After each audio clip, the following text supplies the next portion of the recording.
And जब ये सारी चीजें रिस्टोर होके एक नॉर्मल स्टेट में आती है, उसके बाद हम हमारा कॉस्मेटिक वर्क उसके ऊपर शुरू कर सकते हैं। Hi, welcome to the video number 6 of cosmetic dentistry series. मैं हूं डॉक्टर नेहा छासटिया। मैं cosmetic dentistry and root canal की स्पेशलिस्ट हूं, आप ऑलरेडी जानते ही है।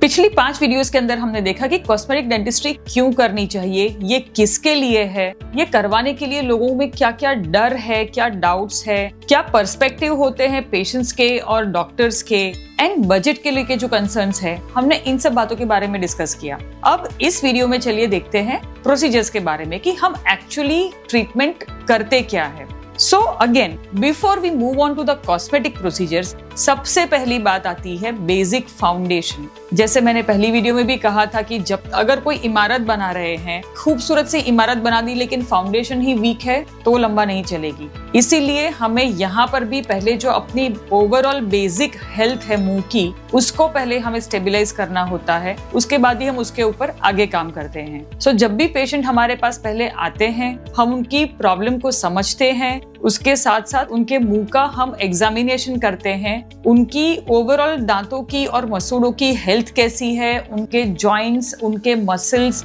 इन सब की हेल्थ कैसी है, पहले हम ये पूरा असेसमेंट करते हैं। उनकी ओवरऑल हेल्थ भी हमें देखनी होती है एंड इन सब को कोरिलेट करने के बाद अगर जरूरत पड़ती है तो पहले सबसे पहली प्रोसीजर तो होती है दांतों की सफाई।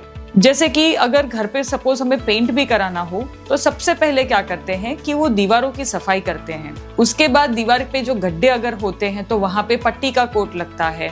उसके बाद उसके ऊपर प्राइमर एंड बाकी जो भी कोट्स है, अल्टीमेटली कलर जो है वो बाद में लगता है। सिमिलरली यहाँ पे भी सबसे पहले हमें सफाई करनी होती है मुंह की। उसके बाद अगर दांतों के अंदर कैविटीज है, कोई गम प्रॉब्लम्स है, तो हमें पहले इन सबको ठीक करना होता है।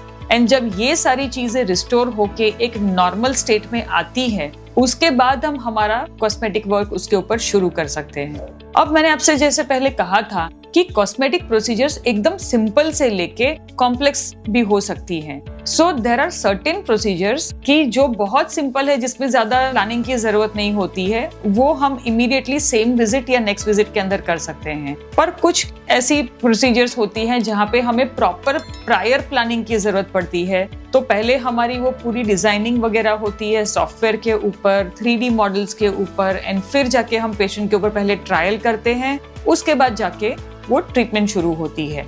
So this is the work flow of a cosmetic dental treatment, basic से लेके एडवांस तक का। इसके अंदर इंडिविजुअल क्या क्या है, चलिए नेक्स्ट वीडियो में देखेंगे। So check out video number 7, जिसके अंदर हम डिस्कस करेंगे टीथ व्हाइटनिंग के बारे में। Do like, share this video and subscribe to our channel. अगर आपको कोई भी डाउट्स है तो डेफिनेटली हमें कमेंट सेक्शन में लिखिए and we will get back to you.